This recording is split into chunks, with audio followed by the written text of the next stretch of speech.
우리 함께 사도신경으로 신앙 고백하시겠습니다. 나는 전능하신 아버지 하나님 천지의 창조주를 믿습니다. 나는 그의 유일하신 아들 우리 주 예수 그리스도를 믿습니다. 그는 성령으로 잉태되어 동정녀 마리아에게서 나시고 본디오 빌라도에게 고난을 받아 십자가에 못 박혀 죽으시고 장사된 지 사흘 만에 죽은 자 가운데서 다시 살아나셨으며 하늘에 오르시어 전능하신 아버지 하나님 우편에 앉아 계시다가 거기로부터 살아있는 자와 죽은 자를 심판하러 오십니다. 나는 성령을 믿으며 거룩한 공교회와 성도의 교제와 죄를 용서받는 것과 몸의 부활과 영생을 믿습니다. 아멘. 우리 함께 찬송가 336장 함께 찬송하도록 하겠습니다. 찬송가 336장입니다. 환난과 핍박 중에도 성도는 신앙 지켰네.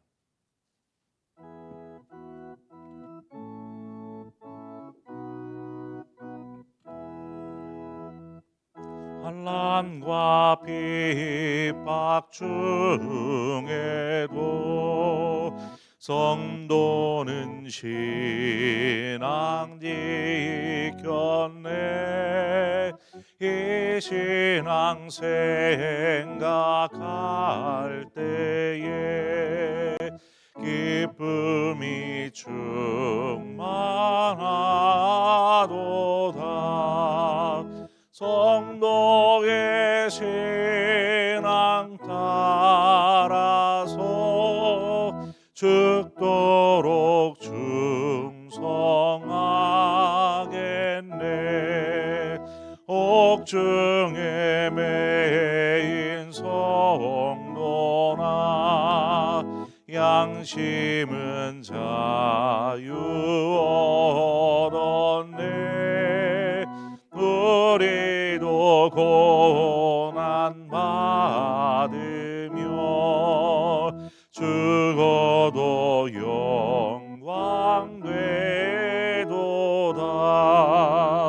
성도의 신앙 따라서 죽도록 충성하겠네. 성도의 신앙 본받아 원수도 사랑하겠네.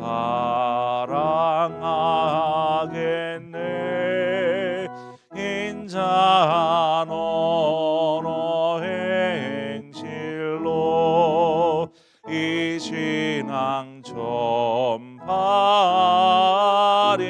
전파하리라. 성도의 신앙 따라서 죽도록 충성하겠네. 아멘.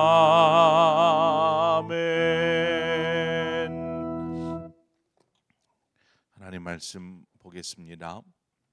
열왕기하 24장 18절에서 25장 7절까지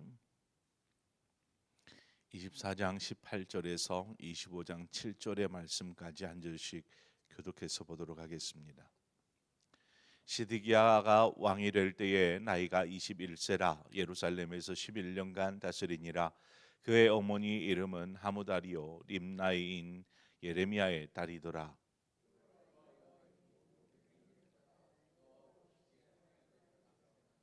여호와께서 예루살렘과 유다를 진노하심이 그들을 그 앞에서 쫓아내실 때까지 이르렀더라. 시드기야가 바벨론을 배반하니라.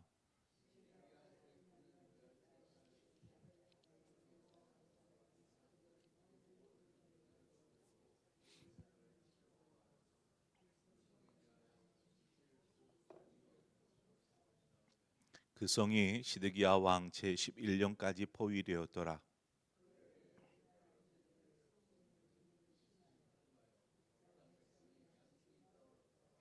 그 성벽이 파괴됨에 모든 군사가 밤중에 두 성벽 사이 왕의 동상 견문 길로 도망하여 갈대아인들이 그 성읍을 에워쌌으므로 그가 아라바 길로 가더니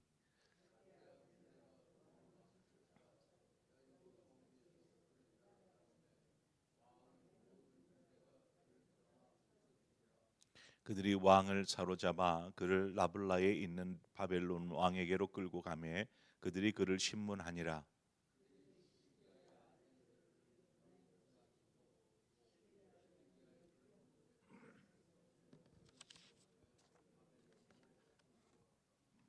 아멘. 요야긴 이제 그가 유다의 마지막 왕인 시드기야, 이제 요아긴을 이어서 시드기야가 남유다의 왕이 됩니다. 왕이 되어서 11년 동안 나라를 다스리고 11년째 되는 때에는 바로 남유다가 바벨론에 의해서 멸망을 당하게 되죠. 이 시드기야 왕 11년이라는 시간이 있지만 이미 우리가 어제도 살폈던 것처럼 바벨론이 남유다를 공략해 와서 이미 호수아비처럼 세워놓은 왕이 시드기야입니다. 그렇게 보면 이미 남유다는 끝났다 뭐 이렇게 평해도 상관없을 것 같습니다. 그렇지만 하나님께서 시드기야를 왕으로 세우시고 그에게 11년 동안 남유다를 다스리게 하였는데 시드기야가 하나님 보시기에 악을 행하였다라는 것입니다. 그 때에도 결국 11년이 지나 하나님의 진노의 심판을 받게 됩니다. 남유다의 멸망이죠. 당시에 선지자로 활동하던 사람이 우리가 잘 아는 예레미야가 있습니다. 이 예레미야가 바벨론에게 배반하지 말라 이렇게 이야기합니다. 하나님의 말씀을 전하죠. 하지만 이 예레미야 선지자, 하나님의 말씀을 전하는 선지자들 외에도 거짓 선지자들이 있었습니다. 당시에 활동하던 거짓 선지자들, 이들은 하나님께서 택하신 백성이요 이 나라가 결단코 멸망하지 않을 것입니다. 하나님께서 지금은 우리가 어려운 처지 바벨론에 의해서 시달림을 받고 있지만 하나님께서 저들의 손에서 우리를 구원하여 주실 것입니다라는 어떤 장밋빛 예언을 늘어놓습니다. 시드기야가 예레미야의 소리에 귀를 기울이는 것이 아니라 이 거짓 선지자들이 이야기하는 내용에 귀를 기울입니다. 그래서 그래 하나님께서 뭐 다시 회복시켜 주시겠지 하는 이러한 생각을 합니다. 역대하 36장 12절에 보면 그의 하나님 여호와 보시기에 악을 행하고 선지자 예레미야가 여호와의 말씀으로 일러도 그 앞에서 겸손하지 아니하였으며, 시드기야가 하나님의 말씀 앞에 겸손하지 않았다라는 것입니다. 무시했다라는 것이죠. 예레미야뿐만이 아니었습니다. 당시에 활동하던 선지자들이 어떤 선지자가 있었, 에스겔 선지자가 있었고 오바댜 선지자가 있었고 그 외 많은 하나님의 선지자들이 이때에 하나님의 말씀을 대언합니다. 그런 선지자들의 말씀이 그 하나님의 말씀이 있었음에도 시드기야가 그 말씀을 듣지 않죠. 역대하 36장 15, 16절에는 이렇게 말합니다. 그 조상들의 하나님 여호와께서 그의 백성과 그 거하시는 곳을 아끼사 부지런히 그의 사신들을 그 백성에게 보내어 이르셨으나 그의 백성이 하나님의 사신들을 비웃고 그의 말씀을 멸시하며 그의 선지자를 욕하고 여호와의 진노를 그의 백성에게 미치게 하여 회복할 수 없게 하였으므로, 여기에 당시의 상황이 고스란히 드러납니다. 하나님께서 부지런히 하나님의 사람들을 보내셨습니다. 왜요? 하나님의 백성을 아끼셨기 때문에, 사랑하셨기 때문입니다. 부지런히 보내서 하나님의 말씀을 전합니다. 너희들이 이러다가는 큰일 난다, 멸망당한다, 돌아오라, 회개하며 돌아오라 라고 외치기 시작합니다. 그럼에도 그런 선지자들의 외침, 하나님의 말씀에 대하여 이들의 태도가 어땠습니까? 비웃고 멸시하고 욕하고 결국에 하나님의 심판을 부르는 것입니다. 이처럼 선지자들이 하나님께 돌아오는 회개의 촉구에도 불구하고 시드기야는 하나님의 말씀을 무시합니다. 그리고 악을 행함으로 멸망을 자초하죠. 본문 20절에 보니까 여호와께서 예루살렘과 유다를 진노하심이 그들을 그 앞에서 쫓아내실 때까지 이르렀더라. 시드기야가 바벨론 왕을 배반하니라. 하나님께서 말씀하신 바 진노의 심판이 이루어질 때가 되어버린 것입니다. 하나님은 일찍이 유다를 심판하실 것이다. 죄악으로 인해 이 유다를 심판하실 것이다 라는 말씀을 이미 하셨습니다. 이미. 그러나 그 심판이 하나님의 긍휼하심으로 하나님께서 참으심으로 이때까지 계속 유보되어 왔습니다. 돌아오겠지. 이러다 보면 돌아오겠지 하면서 하나님의 심판은 사라진 것이 아니라 유보되고 있었습니다. 그런데 이 유보의 때가 이제 끝이 난 것이죠. 이 시드기야의 행위를 인하여서 하나님께서 그의 백성에게 미치게 하여 회복할 수 없게 하였다라고 말합니다. 이 심판이 가까워져서 이제 더 이상 회복할 수 없게 된 것입니다. 시드기야가 바벨론에게서 배반하죠. 이 배반한 것이 하나님의 심판의 신호탄이 되어집니다. 하나님께서 이제 바벨론을 심판의 도구로 삼으십니다. 그래서 바벨론이 남유다를 공격하게 하시죠. 여러분 한번 생각해 보세요. 왜 갑자기 지금 가장 주변 나라 가운데 가장 강력한 대제국이 바벨론인데 왜 바벨론을 배반한 것일까요? 왜? 거기에는 또 그 남유다 안에 정치가들의 어떤 편가르기가 있었습니다. 당시에 어떤 가장 큰 제국이라 하면 이 바벨론 제국이죠. 지금 남유다는 바벨론의 속국처럼 그들을 섬기고 그렇게 살아왔습니다. 그런데 섬긴다라는 것이 그냥 가만히 있는 것이 아니지 않습니까? 속국이 되어 있다라는 것이 고통이죠. 모든 것들을 수탈해 가고 세금을 내기 위해서 모든 것들을 내어놓아야 하고 자신이 땀 흘려 수고한 것들을 그냥 고스란히 가져가는 이러한 고통의 세월들을 보내는 것입니다. 그렇다 보니까 어떻게 하면 이 바벨론의 이러한 고통에서 벗어날 수 있을까 생각하는 것이죠. 그 중에 애굽 편을 드는 사람이 있었어요. 애굽도 당시에는 저 남쪽에 있지만 그래도 조금 강력한 나라 중에 하나였습니다. 야, 우리가 이 바벨론의 시달림 가운데서는 도저히 살 수가 없다. 그러니 우리가 애굽의 손을 들면 어떻겠느냐, 애굽의 편을 들면 어떻겠느냐라는 그러한 신하들이 있었습니다. 신하들이 양분대, 야, 바벨론을 배반하면 우리 그냥 끝나. 안 돼. 아니, 우리가 이 고통 속에서 어떻게 하루하루를 보내느냐. 우리가 애굽에게 도움을 좀 요청하고 그들과 함께 힘을 합치면 그래도 몸부림이라도 쳐볼 수 있지 않겠느냐 하는 이러한 신하들. 신하들 중에 이처럼 친애굽 세력들이 있었습니다. 그냥 가만히 있었으면 바벨론을 배반하지 않았을지도 모릅니다.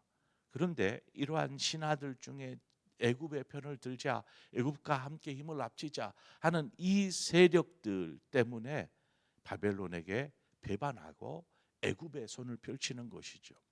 그러니까 하나님께서 또 이 신하들 중에 애굽의 편을 들고 있는 이 신하들을 남유다의 심판의 도구로 사용하고 있더라는 것입니다.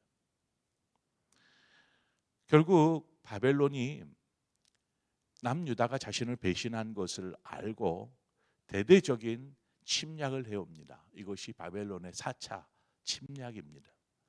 바벨론 왕이 군대를 이끌고 남유다를 공격해 오는데 방어할 힘이 있습니까? 그냥 삽시간에 남유다는 점령당하고 마지막 최후의 보루 예루살렘만 남았습니다. 바벨론이 이 예루살렘을 에워쌉니다. 그런데 오늘 본문을 보면 알 수 있듯이 시드기야 제9년에 시작이 되어서 2절에 시드기야 왕 제11년까지 포위했다라고 기록하고 9년부터 11년까지 근 2년 가까이를 이 예루살렘을 정복하지 않고 그냥 포위한 채 있었다라는 것입니다. 포위. 예루살렘은 굉장히 튼튼하고 안정적인 성 중에 하나입니다. 사마리아, 북이스라엘의 수도 사마리아 역시도 아수르가 정복할 때 순식간에 정복하지 못합니다.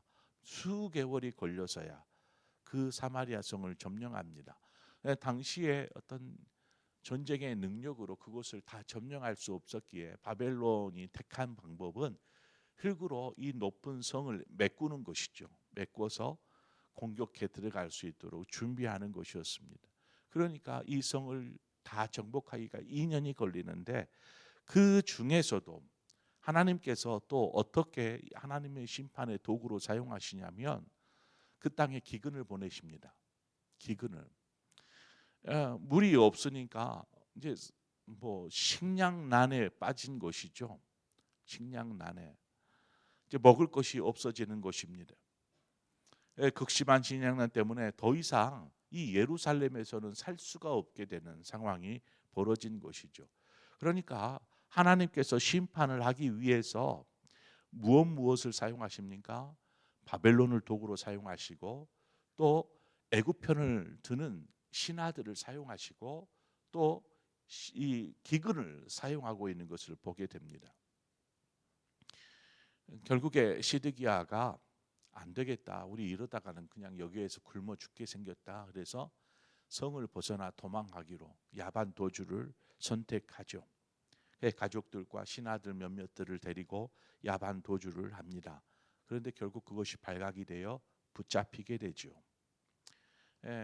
시드기야의 아들들, 왕자들은 그 자리에서 그냥 처형을 당하고 시드기야는 두 눈이 뽑힌 채 쇠사슬에 묶여서 포로로 바벨론으로 붙잡혀 갑니다. 이로 말미암아 이제 완전히 남유다는 끝이 나게 되죠. 여러분, 남유다를 향한 하나님의 심판, 이 진노의 심판은 이미 그 하나님의 말씀 요시아가 보지 않았습니까? 율법책에 기록된 하나님의 말씀, 이렇게 가다가는 하나님의 심판을 당한다. 하나님의 진노의 심판이 있을 것임을 분명히 알았습니다. 자, 그러면 있을 수밖에 없는 일인데 왜 하나님은 심판하실까? 그것이 하나님의 공의이기 때문입니다. 하나님의 정의이기 때문에 그렇습니다. 만약에 이러한 죄악이 난무함에도 불구하고 하나님이 못 본 채 한다. 그러면 하나님은 공의의 하나님이 아니신 것이죠. 심판이라는 것은 여러분 무엇을 심판이라고 하죠? 심판은 죄를 물으시는 것입니다. 그리고 그 잘못한 것에 대한 책임을 지게 하는 것이 바로 심판입니다. 죄의 유무를 묻고 죄가 있을 경우에 그에 따른 죄값을 지불하게 하는 것이 심판이죠. 우리가 여기서 하나님의 심판의 성격에 대해서 좀 살펴보려고 합니다. 좀 이 하나님의 심판이 왜 심판하실까? 이 부분을 좀 명확히 해야 되는데 하나님께서 공의로 심판하실 때는 분명한 죄의 값을 치르게 하십니다. 죄의 값을. 이것 때문에 우리가 하나님의 심판을 두려워하는 것입니다. 죄의 값을 치러야 되니까. 스스로를 생각해 볼 때 내가 살아온 삶 동안에 하나님 앞에 잘못한 것이 얼마나 많은지, 하나님의 기쁨이요 하나님의 영광이 되기보다 하나님의 아픔이요 슬픔이요 죄를 범함으로 하나님을 진노케 하는 이러한 우리의 삶의 모습들을 보면서 이것에 대한 죄값을 치른다. 너무나 두려운 일입니다. 너무나 두렵고 떨리는 일이 아닐 수 없습니다. 그래서 우리는 심판을 싫어하죠. 심판에는요 두 종류의 심판이 있다라고 말씀을 드리고 싶어요. 두 종류의 심판. 하나의 심판은 이 땅에서 우리가 겪게 될 심판입니다.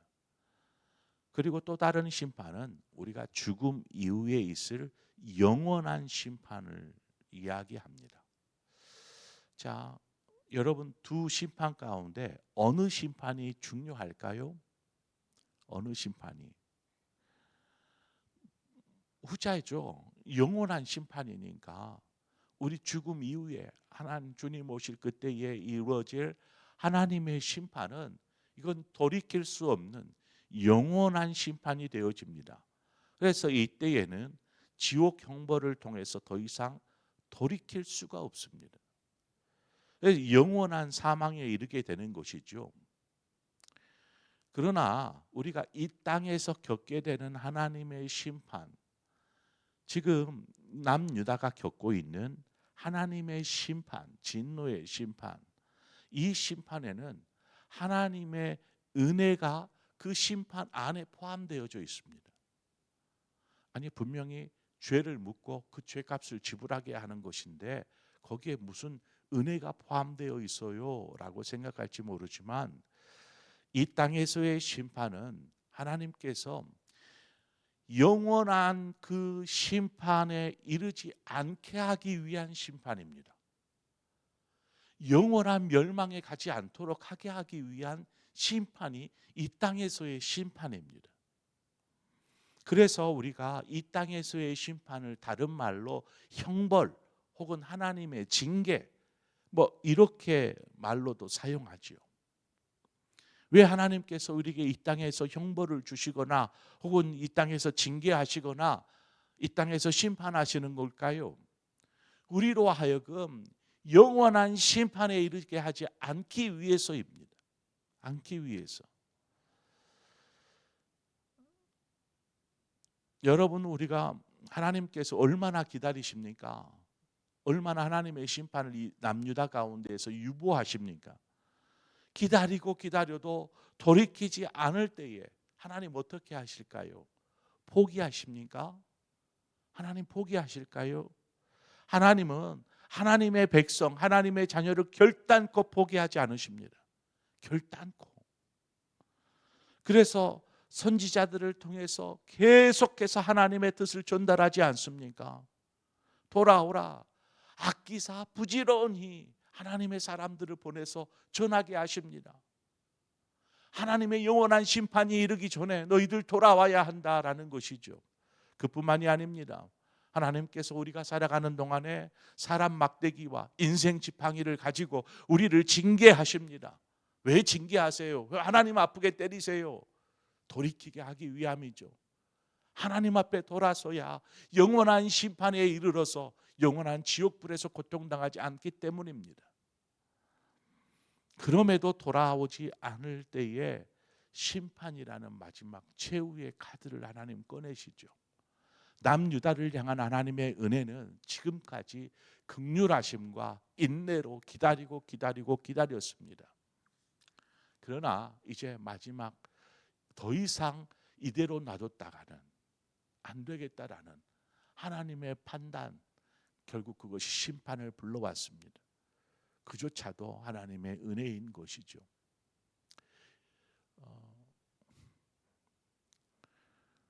우리가 영원한 멸망에 이르지 않게 하기 위해서 하나님께서 이와 같은 방법을 사용하십니다.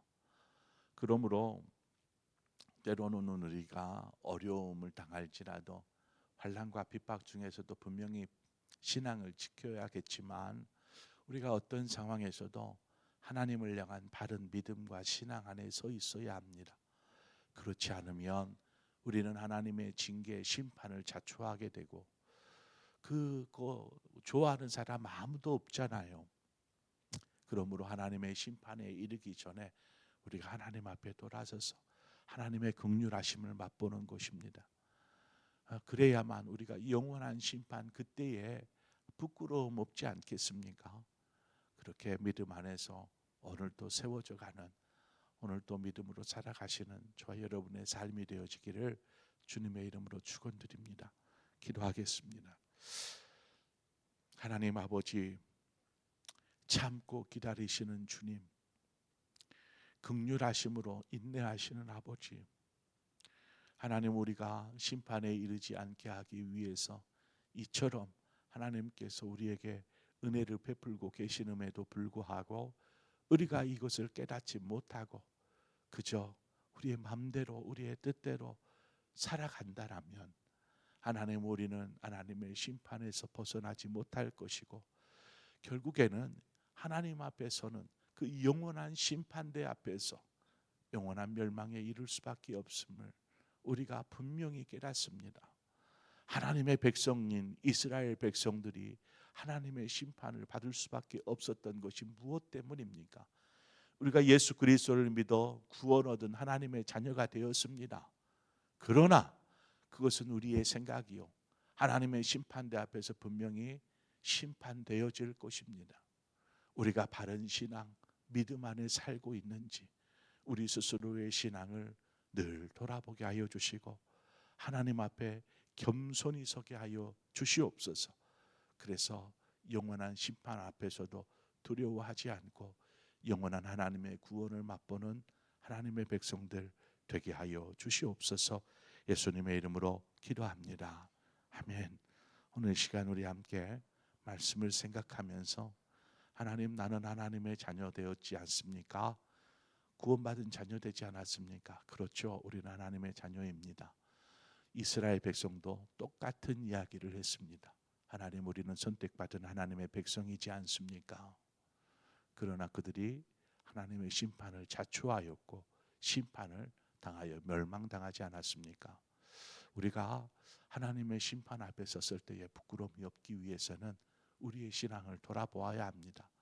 나는 예수 믿고 구원받았어 라는 이 생각 안에서 우리의 삶이 그릇되지 아니하도록 우리의 신앙을 좀 돌아보는 이 시간이 되어지기를 바랍니다. 더불어서 우리가 함께 기도할 때에 우리 교회 환우들을 위해서 좀 기도해 주십시오. 여전히 많은 환우들이 있습니다.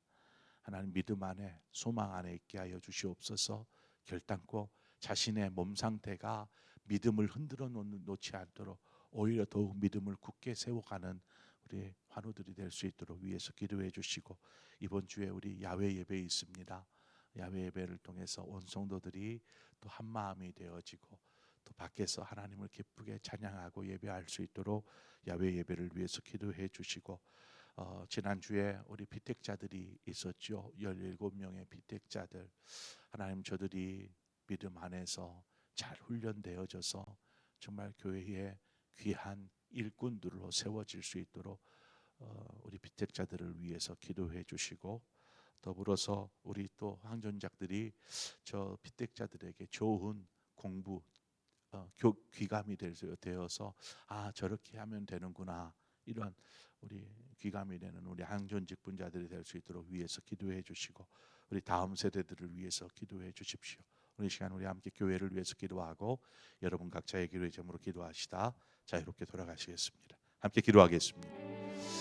하나님 아버지, 하나님 말씀하시는 우리를 아끼시고 사랑하셔서 부지런히